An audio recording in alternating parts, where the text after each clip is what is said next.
Now this is a very unique design. Only one of them were ever produced, and it was actually sent to fight the Battle of Suma, the Soviet heavy tank SMK. Hello, I am Kobey from Hearns Hobbies, and today we are having a look at this kit here, the Soviet heavy tank SMK. Now this is a very unique design. Only one of them were ever produced, and it was actually sent to fight the Battle of Suma. Yes, Suma in Finland, where it underwent trials to determine which heavy tank the Soviets were going to mass produce for the war effort. Only one of them were produced, so it obviously did not win the bid.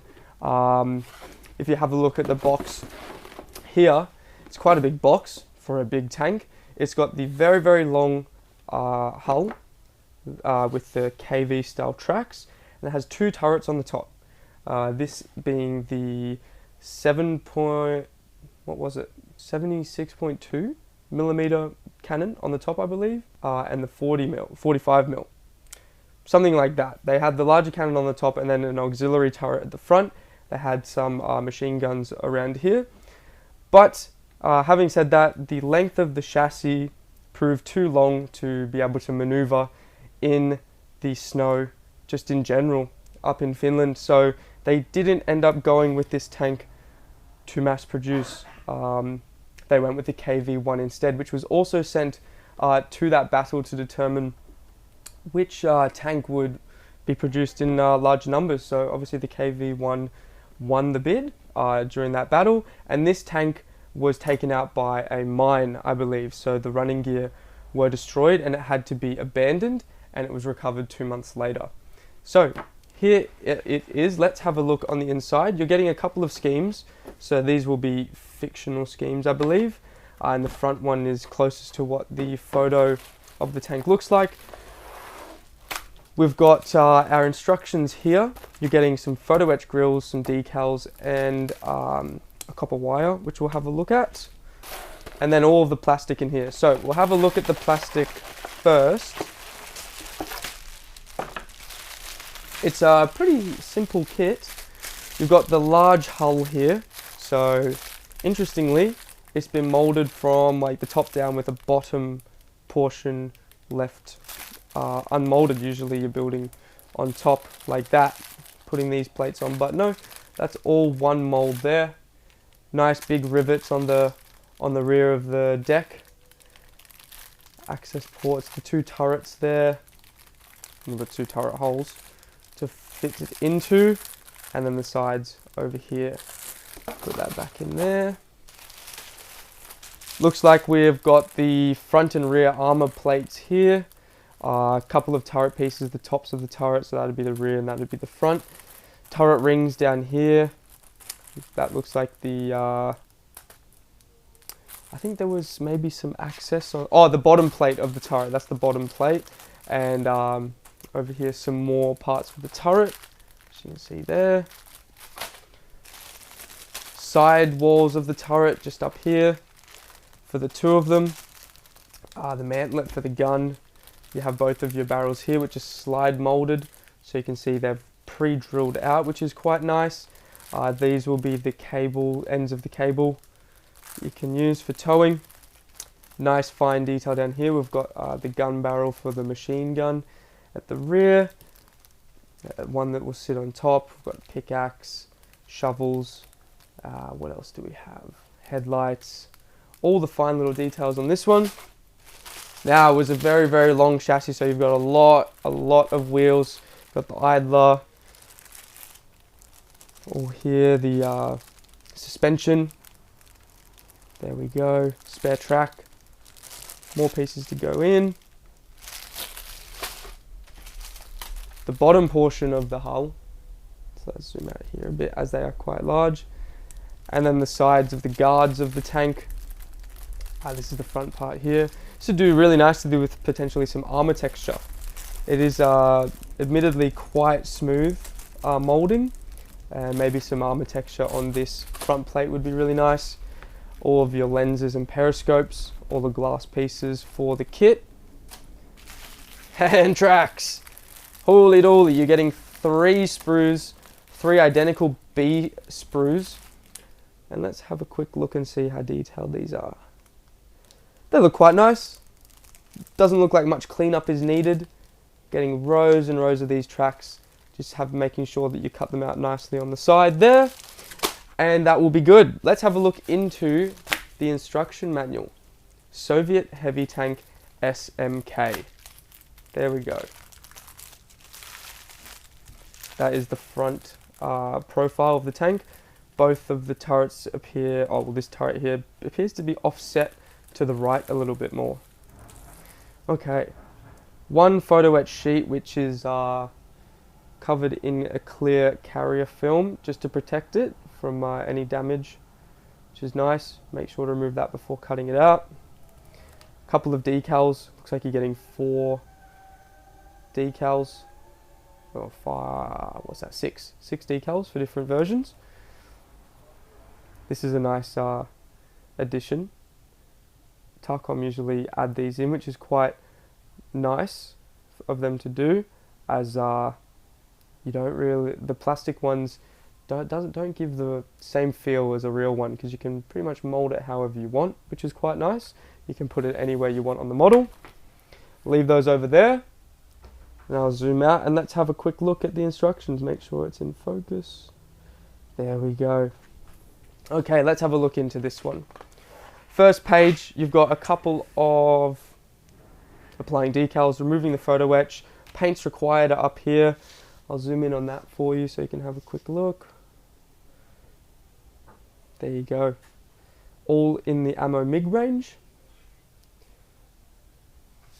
You've got parts breakdown over here.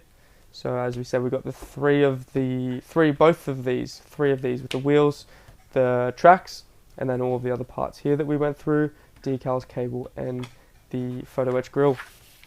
Starting off with the hull, you'll be assembling some parts on top of the hull, and then the front plate of the vehicle with the machine gun. Putting that all through, the photo etch goes straight on there. You will need to bend that a little bit in the middle. You can probably just do that with your fingers. The bottom of the hull going on in the front plate and the rear plate, as well as a deflective piece there. And looks like some towing cables in the corner.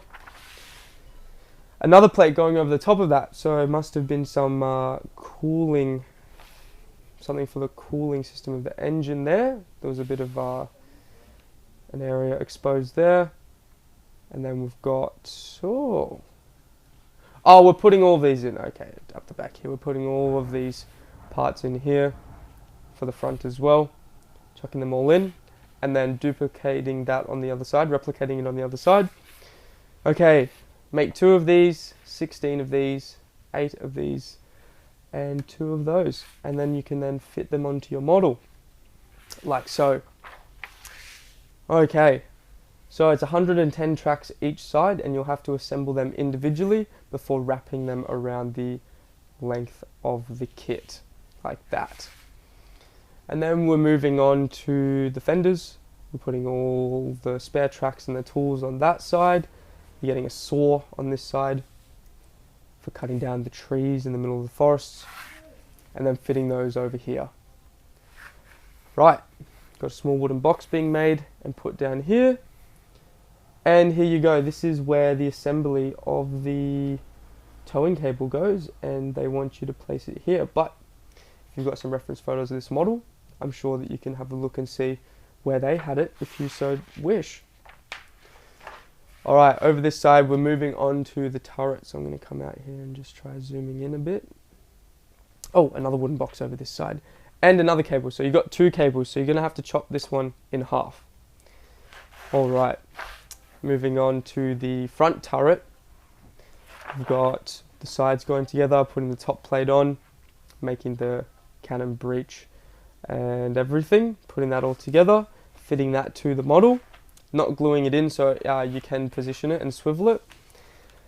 Doing the rear machine gun here of the turret, very similar turret to the KV one as well, so they obviously whacked another one of these on there. Following along all the way, finally putting the turret ring in, and then putting that onto the model as well, twisting that one into place.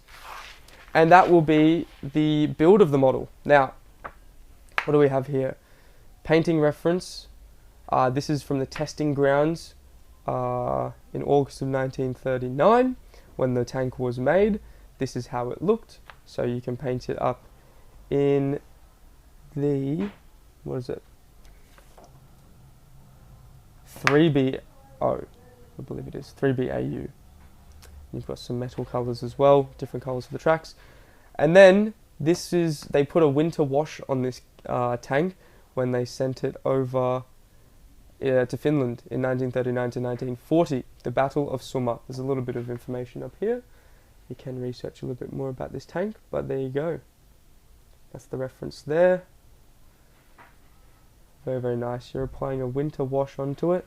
Looks like they've taken the star off from testing, and it's just a bare model.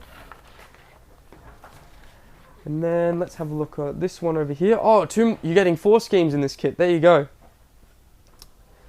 What's this? These are both what ifs. So I'm going to zoom in here, and they're just kind of letting you know that they're what if paint markings. The star's going back on in number 2. So that would be a 3-tone camouflage. I believe they used this on the KV1 at some point. And then another different version of the 3-tone with an inscription on the rear turret of the main turret, on the rear of that. There you go. Both what if schemes on the back of the Soviet SMK. So there you have it. This looks like it would be a nice, quick-ish build. It is quite a large tank, so you're going to be spending a lot of time on the road wheels and potentially detailing this tank up with armor texture, and then a lot of time spent on the painting. But in terms of the part count, it looks to be quite low. I mean, you've got 110 tracks on each side that you have to assemble individually.